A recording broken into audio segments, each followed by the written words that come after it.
Nonsensical Pittsburgh Steelers talk. Every single week we take that walk through the history, the present, and the future bright. Steel City stories shining ever so light. Yeah, Viking, Donkey, Gingy, Lasker, a legendary crew. Talking Steelers football through and through. That's right, Jackson Jennings. It is Nonsensical Steelers Talk, your daily dose of donkey with ginger, and it can't be with ginger unless it's Gingy back in the house. Off-season talk. How's it going, Gingy? If I cough through this whole thing, please pardon me. But Gingy, lots of stuff to talk about with the start of the new year happening and lots of signings going around the NFL. And maybe even a trade. Even Gingy in the house. Holy smokes, it's so hard to keep up with. I'm barely keeping up with the Steelers, and then you're watching the AFC North, and there's moves being made there too. I don't know, Donkey.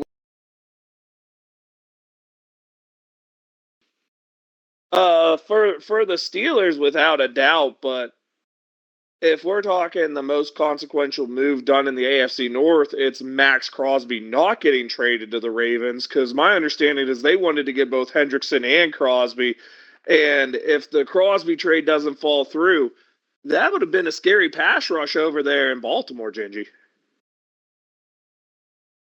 That seems like a pretty steep price tag for what? That would have been $120 million two ways, $240 million on the line, D-line. That's crazy. I mean, that's what you're going to start seeing now is quarterbacks. Danny Dimes getting $50 million a year. You're going to see quarterbacks, pass rushers, and defensive backs get all the money, and the rest of the team, it's going to be like, I'm not even joking you, it's probably going to be you take offensive tackles, pass rushers, quarterbacks, and corners. That's going to be, 80% of the team's roster money by the end of the couple years? I guess throw wide receivers in there too. I kind of left them out. But then you're talking it's going to look like interior linemen make no money and so on and so forth in there. Interior linemen, linebackers, safeties are just positions where it doesn't seem money gets spent. And we'll see that in one of the signs the Steelers made here. But to me, Gingy, and we'll talk about the Steelers signing here, Aaron Rodgers has to be coming back at this point, right? I mean, the way the quarterback carousel has gone, Willis going to Miami, Tua going to Atlanta, Kyler Murray going to Minnesota. It really looks like it's Aaron Rodgers or Kirk Cousins left for the Steelers. Kyler Murray going to Minnesota, I believe, right? Yep. So that takes him off the board. I heard a lot of talk around that initially. I don't know. I don't think I want Kirk Cousins or whoever the heck else you said. Aaron Rodgers? I don't want him either, no. No, not him either. So that seems to be the only way, unless we're looking at a trade, I guess in the trade market, because I think Trey Lance signed a 2-year deal with LA, or maybe he's still available. But really, you're looking at guys who haven't cut it, Will Levis type guys. Andy Dalton's a name on the trade market. Anthony Richardson, obviously. I guess there are some other names out there. Zach Wilson, right, the former early round draft pick of the Jets. He's a free agent, I guess you could have. I mean, Geno Smith got traded back to the Jets for some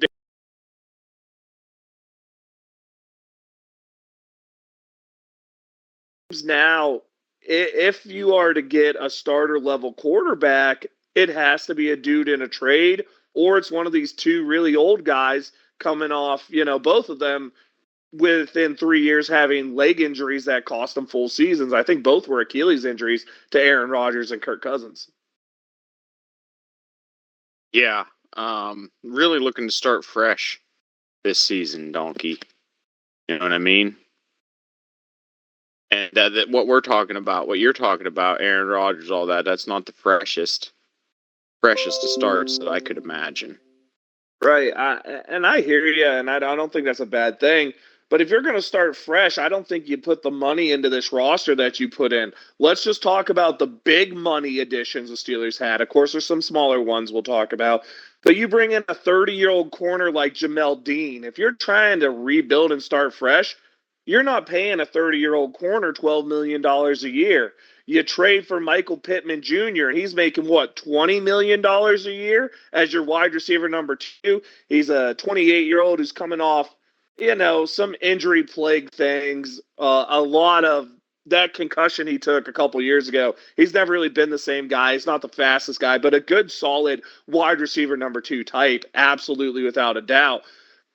But these are some older guys. I mean, you also brought in Rico Dwaddle, who's had a great last 2 years between Dallas and Carolina at running back.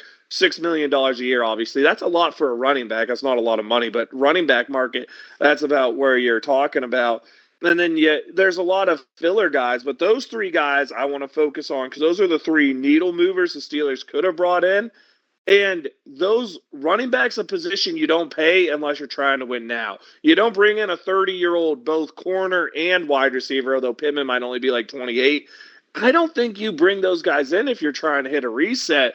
To me, the question is, which veteran quarterback do the Steelers know they're going to get?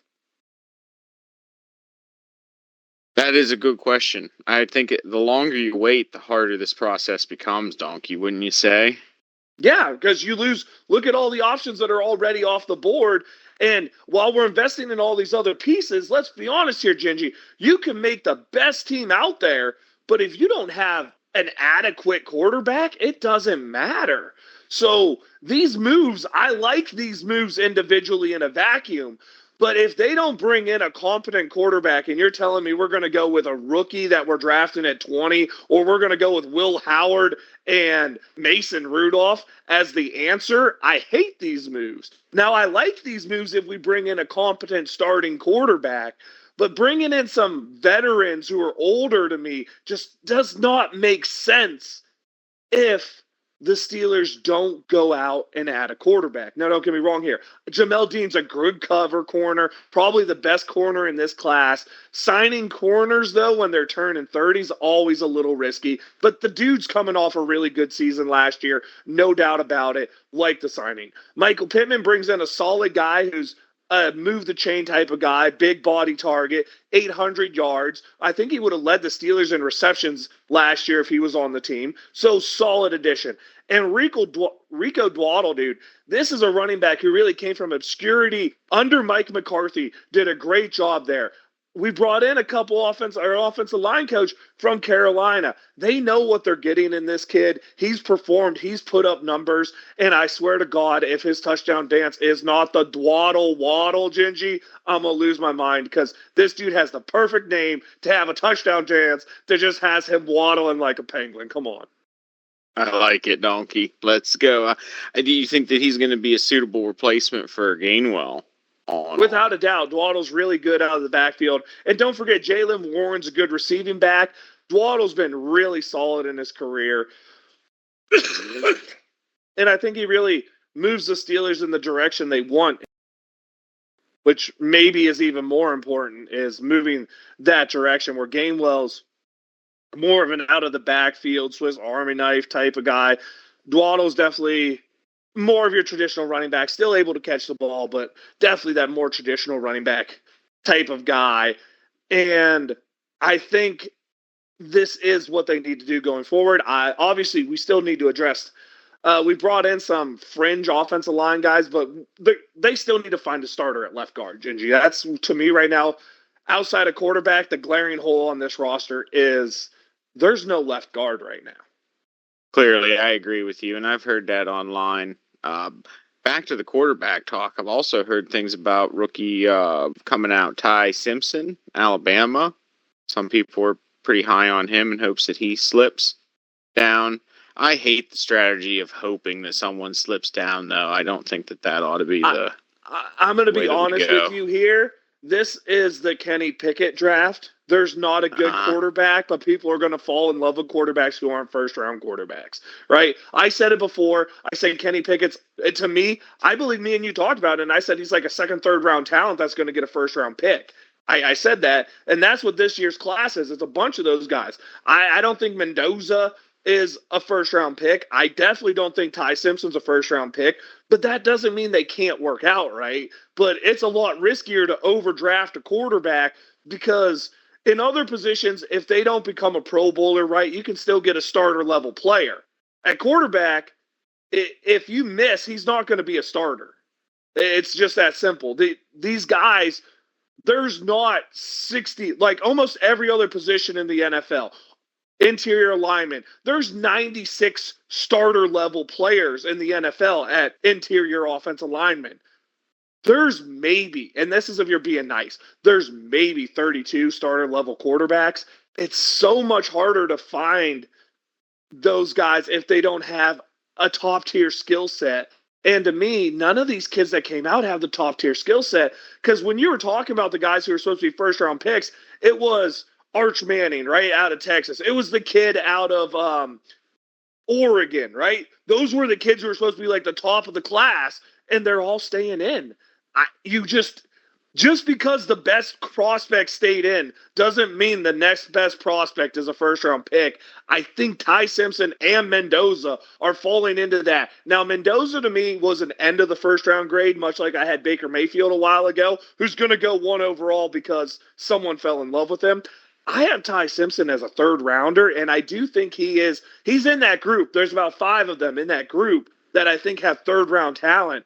But Gingy, if you're talking us taking one of them in the first round, give me Aaron Rodgers. I'm not going to lie to you. Give me Aaron Rodgers, draft one of the other guys later, and try to develop them.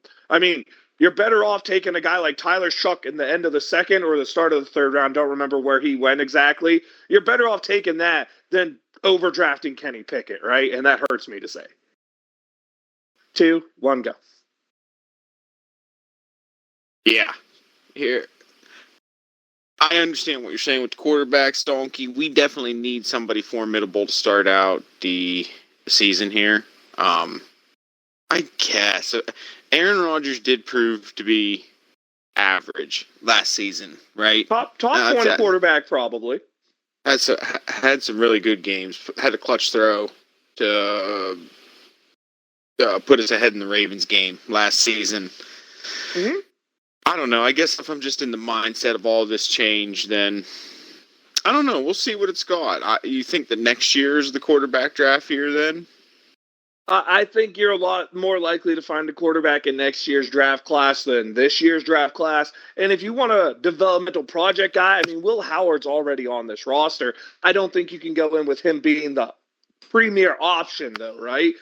To me, if you were going to go into this year with Will Howard, I'm cool with that. But then you don't sign Rico Dwaddle. You definitely don't sign Jamel Dean. You definitely don't give Cam Hayward a contract extension. You definitely don't keep TJ Watt. These things look like they're all going to happen. That means this team needs to try to win, right? Because we're not saving money against the cap to go out and be big spenders next year and get the next big guy. We're going to have Dwaddle on a end of the year next year one. So to me, the Steelers are showing – Omar Khan specifically, I guess, would be the one in this case, is showing he believes this team is ready to win today, Gingy.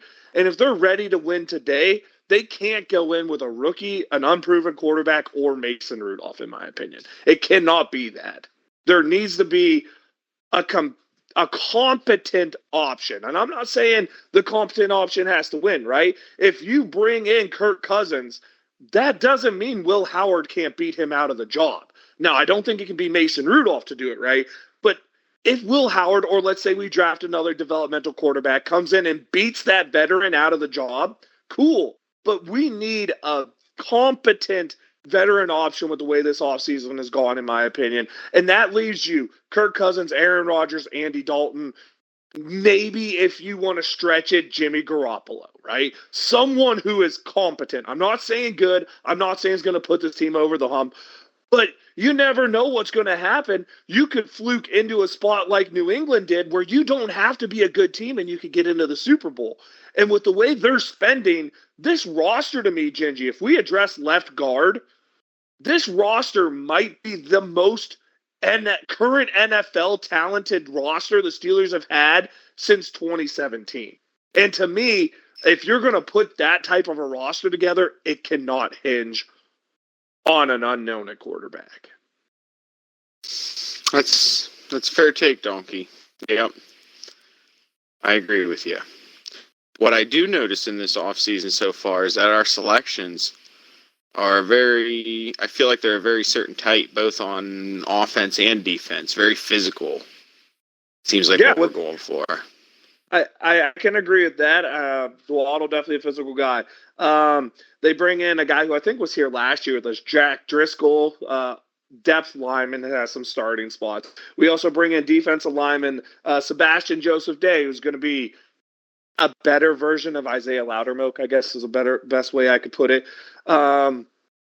Really, to me, the signing that we should maybe talk about a little bit more, and I just it spaced my mind for it. Jaquan Brisker is a dude who really can get after the football in the secondary.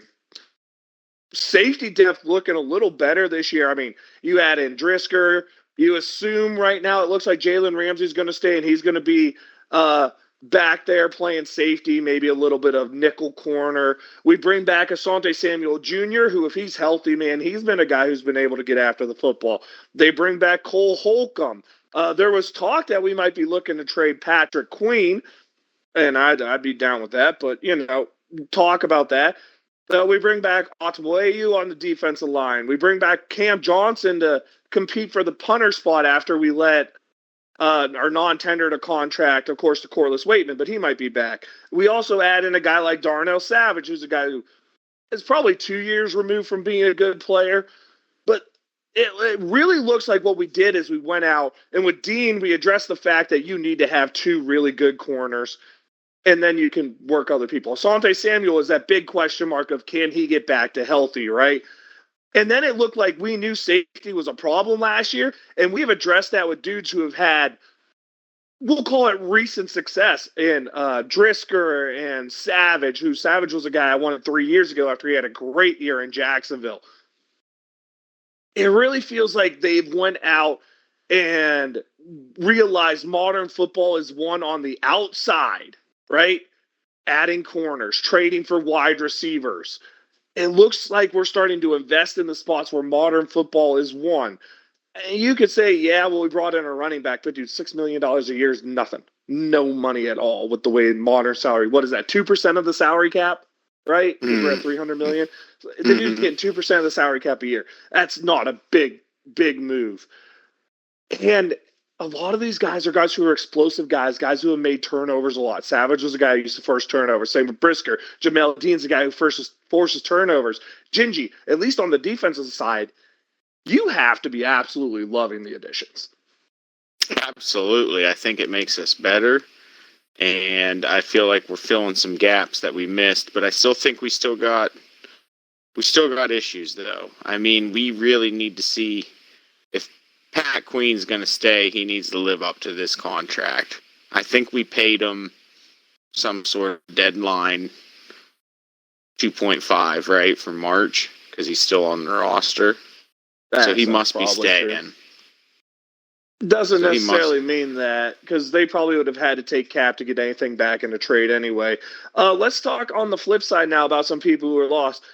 He who shall not be named going to the Vikings, getting about $4.5 million a year. Good for him. 2-year contract there.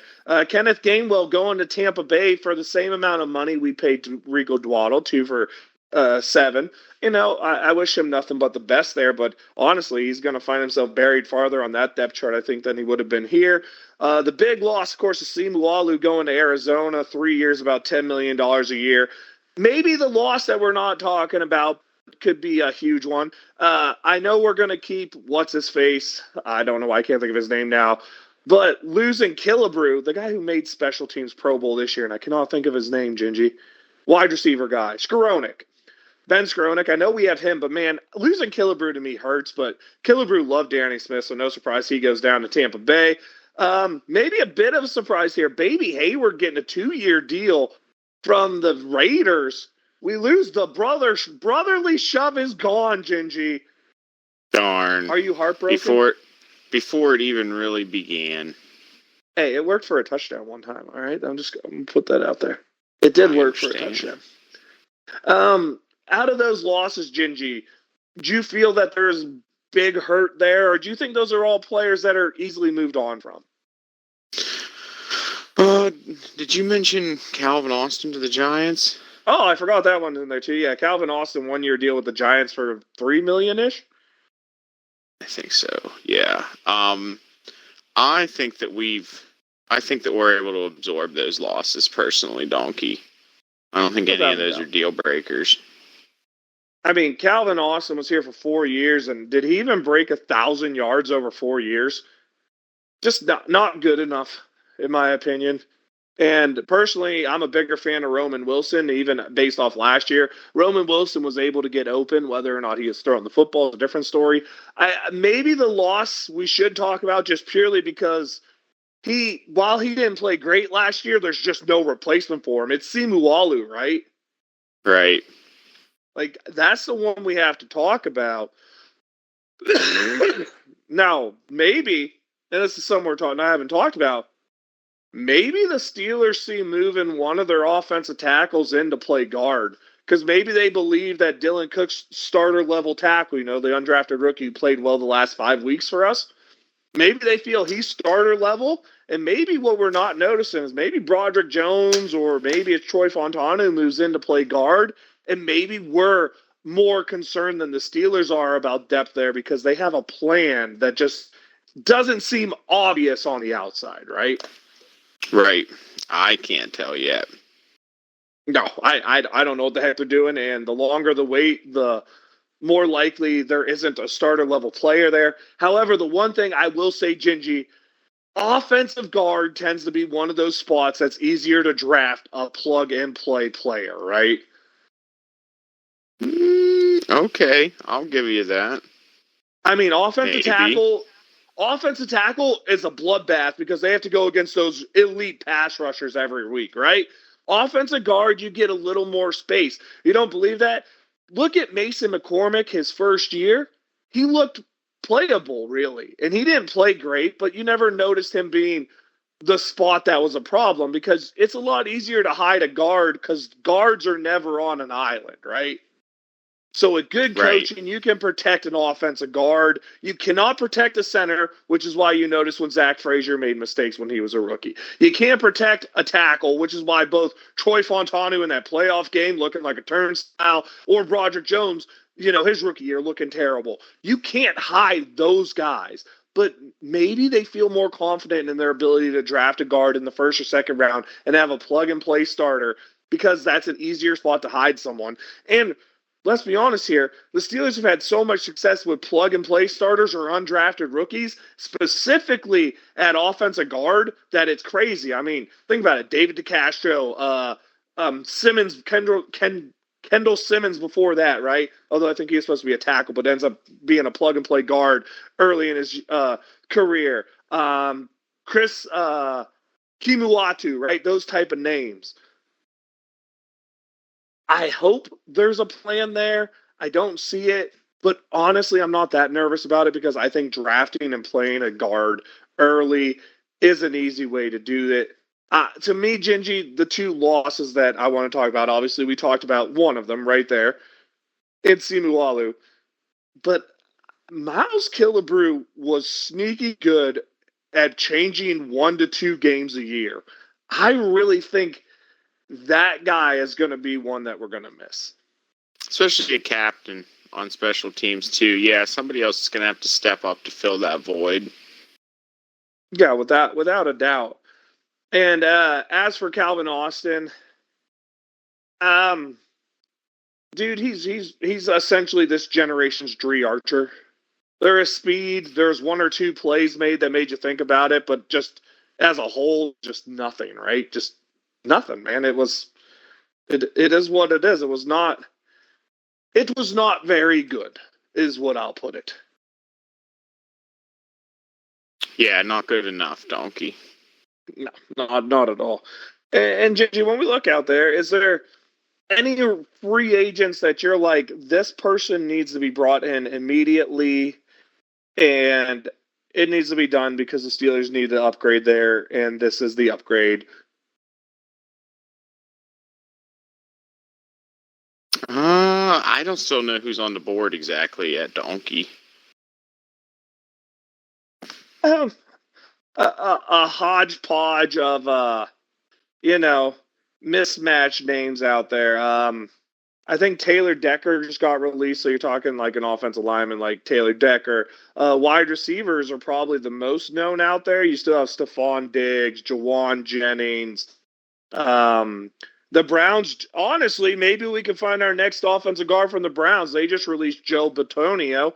He is a guy who was a really aging vet, but has been a Pro Bowler multiple times in his career, right?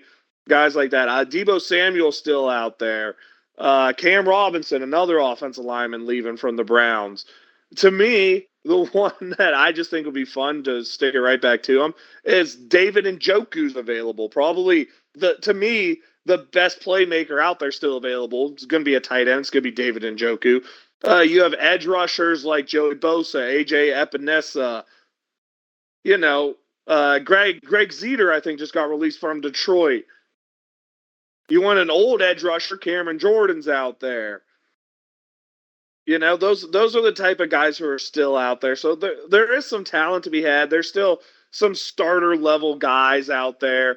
At offensive guard, a spot we talked about. You got guys like Daniel Falele, Mekhi Benton, obviously. Jonah Williams is a guy who probably would benefit by moving from tackle to guard. Starter type of guy. If you want to talk nose tackle type guys, there's guys like DJ Reader out there. Hell, we talked old quarterbacks, but I left Joe Flacco's name off the board, Gingy. Joe Flacco could complete the AFC North tour. That would be entertaining. I mean, Russ is still out there too, right? Like, no. You want a reunion with Russ? No.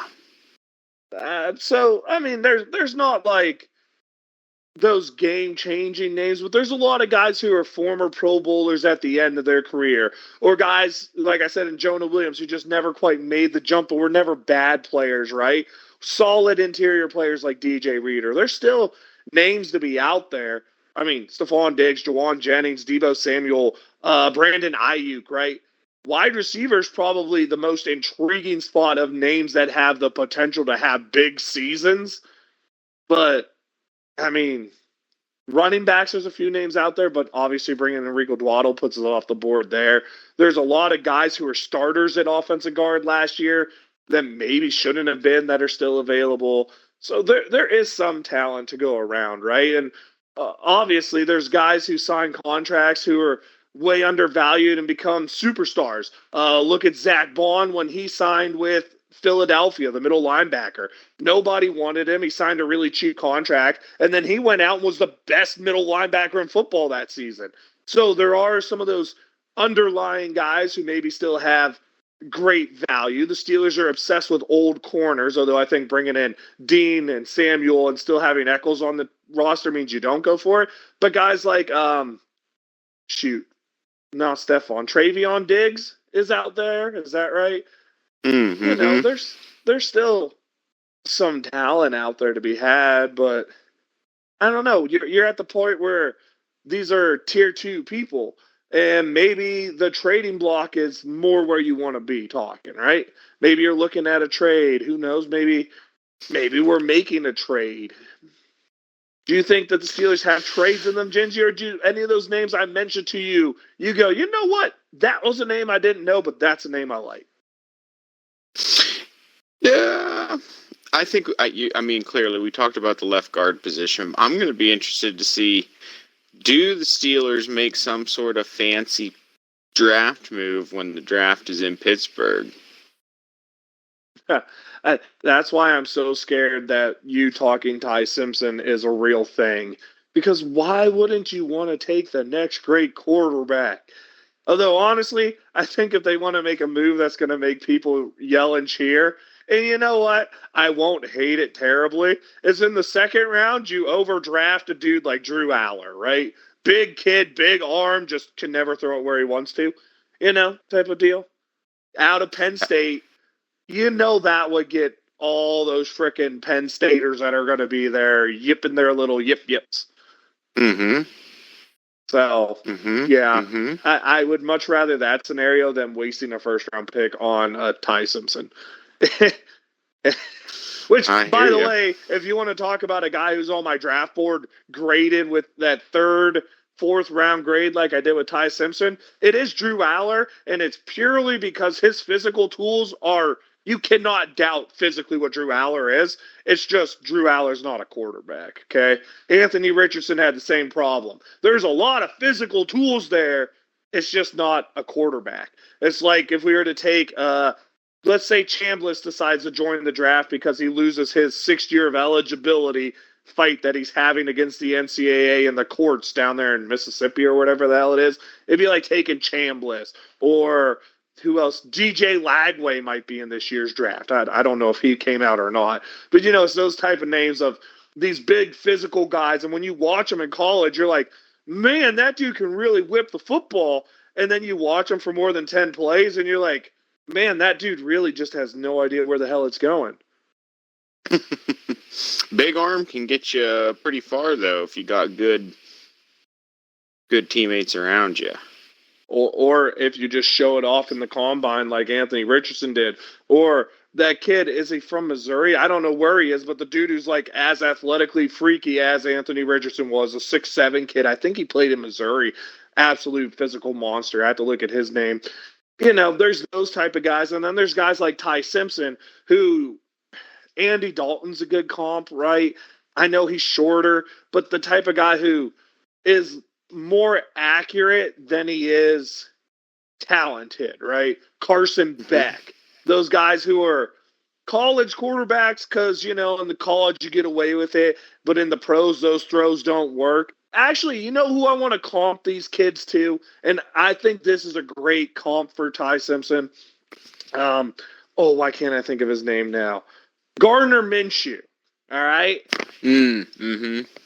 Look, if Gardner Minshew came out 3 years later than he did with the numbers that he put up, he probably is a guy who, the way the NFL works now, is talked about as a first-round pick. But he kind of came out when that type of quarterback wasn't really accepted, right? Like, Bo Nix wouldn't be a first-round pick 4 years ago. Neither would J.J. McCarthy. But these kids now who are putting up crazy college numbers, it doesn't matter that they're not quite good enough to throw the 20-yard out. Someone's going to draft them in the first round. Someone's going to draft them in the top 15.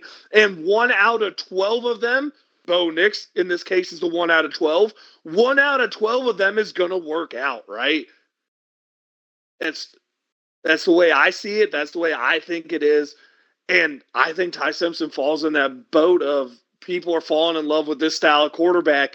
But unless you run a system that's perfect for them and you have a guy who knows how to make it work, look at Sean Payton with Drew Brees, look at Sean Payton with Bo Nix, it's just these kids, they're not NFL top 20 quarterbacks. I won't say NFL starters because I've said this before. I think there's 20 good quarterbacks in the NFL, and then I think there's a group of 30 people who, maybe even 40 people, who fit in that 21 to 50 range.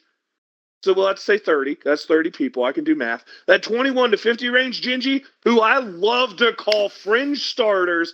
Geno Smith fits in there. And fringe starters can look really good if they're in a system that fits them. I don't want to draft a fringe starter in the first round, though. No, I don't. We've already been down that road, donkey. If we wanted a damn fringe starter, we could have went and signed Kenny Pickett for $7 million and brought him back, Gingy. Just saying. Could have. I agree. I 100% agree. Now that would have been that would have been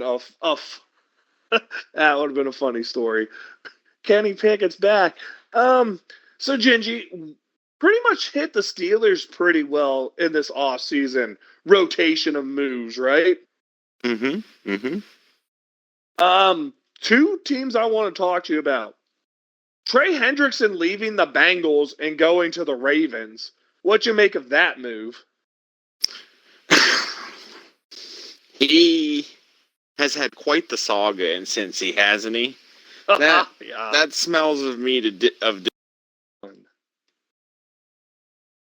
Yeah, that seems to me like a disrespect thing almost because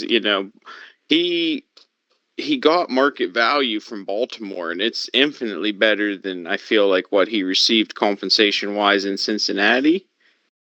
And He, for a he guy to go to a literally division rival like that, he literally was Cincinnati's whole defense.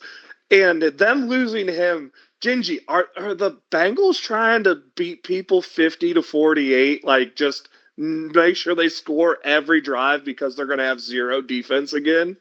yeah, that's what's happening. I mean, I love it. I like it. If you're going to, and I've said this before, I think if you're going to commit money in modern day NFL, you should commit it to the offensive side of the ball and then just draft defensive players and trade them away in their final year of their contract. I really do think that'd be a fun way to do it. I think the Bengals are going full in on what I said. However, they forget to they forget they need an offensive line every year, which makes me laugh because their offensive line's absolute trash. Neither here nor there, but yeah, Hendrickson moving over there. I'm curious with this, Gingy, because there are plenty of players who I have talked to you about, and we've had many discussions about this, how edge rushers aren't all created the same. He's going from a 4-3 to a 3-4, and they tried to get Max Crosby too. Is it potentially that the Ravens are going to run a 4-3 defense this year instead of a 3-4?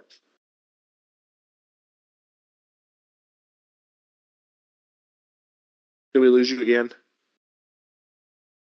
I wouldn't have seen that coming. I don't know, but there's a lot of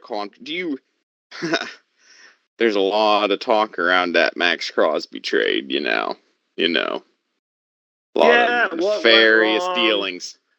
How'd he fail his physical? Did they just realize they could get a similar player without giving up draft capital? Yeah, there's a lot of who's you woulda. But then again, dude, I would assume a guy who just had a surgery in December, that's a pretty serious surgery. I'd assume it's pretty easy to fail a physical when you just had surgery. Just personal thought. Yeah, I mean, whatever they saw in the long-term projections of that meniscus could be that, Mm-hmm. but it just It could. seems How many of timely. these how many of these surgeries do you hear someone has to go back and have a second surgery or a cleanup or that, right? And you don't Mm-hmm. know how that's going to go. So I'm going to be honest with you here. I don't think anything crazy happened in Baltimore. I think Baltimore played it safe because one of the people they went to said, "Dude, he's probably going to have cleanup done, and that's going to be another three months on it." And if you're giving up 2 first-round draft picks, you don't want to hear that person has to have anything else done, right? You want to hear Nah, they gotta that's go healing now. perfectly and everything's on schedule. Yeah. No, I So agree. It's just questionable. yeah, it is. I would say that whole scenario is very nonsensical, Benji. Very much nonsensical. I agree. Little plug there. Part two, I want to talk about. Gingy, I think the Cleveland Browns have now released every one of their starting linemen from last year. Yep. None That left. that that is a bold and unique way to go about things. Yes, it is. Yes, it is. That's a very Browns move. Not sure I've ever seen a team say, "Hey, we sucked, so you know what we're going to do? We're just going to get rid of all of y'all, but we're going to keep every quarterback because Gabriel's still there, Sanders is still there, and you know, Massage is still there, and allegedly he's going to get a chance to work it out." Yes, I phrased that exactly how I wanted to. Work it out, huh? Mm-hmm. Ain't that something? And Gingy, just a quick aside here. The last thing I find interesting. Um, when we see a quarterback with like a $200 million cap hit, are you going to laugh hysterically? Because the way these teams are deferring money, the Browns did it again with Deshaun Watson. The Ravens just did it with Lamar Jackson.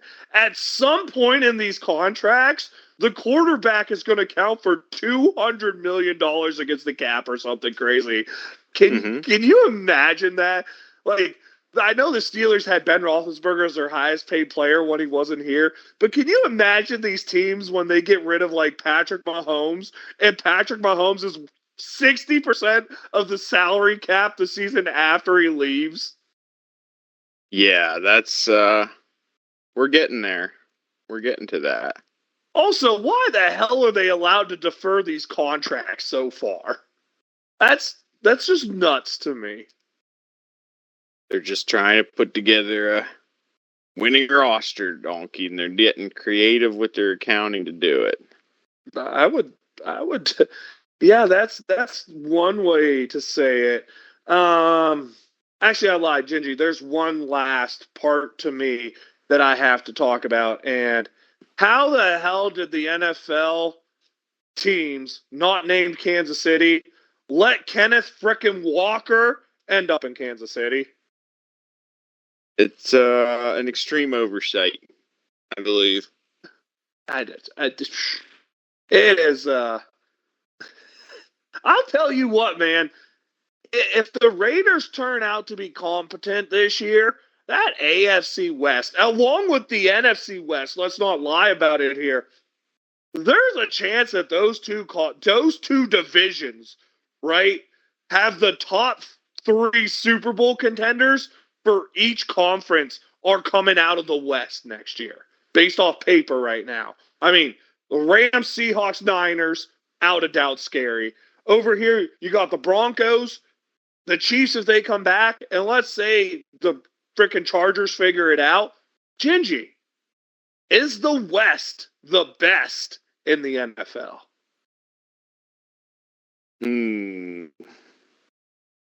As it stands, wait, you're talking about AFC West? Just West. Just the West, Gingy. The 6 teams I named. You got the Rams, Niners, Seahawks, Chargers, Chiefs, Broncos. And if you feel like the Cardinals or the Raiders can be anything, you can throw them in there too. But the West, is the West the best in the NFL, Gingy? I think so. I think so standing right now. Yeah, I can't disagree. I'm not gonna, I don't have anything. I was trying to think, Donkey, of what would happen if I said no. And I think that you have a lot more ammunition than I would. Dude, if you say no, your whole reasoning has to be the Chiefs have already shown they've fallen off. The Niners are a fluke. The Rams are losing it. Seattle's nothing without Kenneth Walker. How dare you not put respect on Kyler Murray going to the Vikings? I mean, we got the Cowboys recharging. We got the resurgence of the New England Patriots. We got sunshine in Jacksonville. Come on, Gingy. There's plenty ways to sell it with some enthusiasm. I can't talk. Very nonsensical. Shit. Let's go with it, but come on. You just got to sell it hard, sell your point, and say, defense is still what Gingy believes in, so I got me the Texans, baby. I got me the Bears.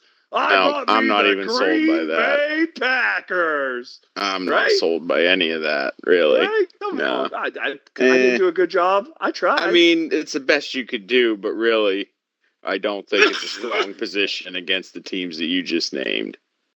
Yeah, that's absolutely fair. Those are some solid ass teams, Donkey. Since last year's Super Bowl would have been the Broncos and the damn Seahawks if the Broncos didn't lose their quarterback, and they almost made the Super Bowl. The backup, like if that dude just doesn't throw the ball backwards. Mm-hmm. Yeah, I mean, Jeff Driscoll just throw the ball forward and you don't lose the football game. Yep. Just throw it forward, dude. I get it, and I agree. Anything you want to talk about here, Gingy, before my voice completely goes away? And this show has to be ended on a tap out, like a mercy tap here. No, I think I'm pretty much nonsensed out, Donkey. What a trooper. It's been a good one. It's been fun. Gingy, first week of free agency, any shout-outs for you? For new players, old players, any of that? Yeah, welcome Michael Pittman. Let's see him do well and make DK better. This could really work out great. Seems like a really good dude out there. Opening up about his stutter in his first talk with the Steelers was really cool to see him get out there. He's a guy who I believe won whatever award the Colts give out for the best person in communicating with the media. So he seems like a really nice, likable guy out there.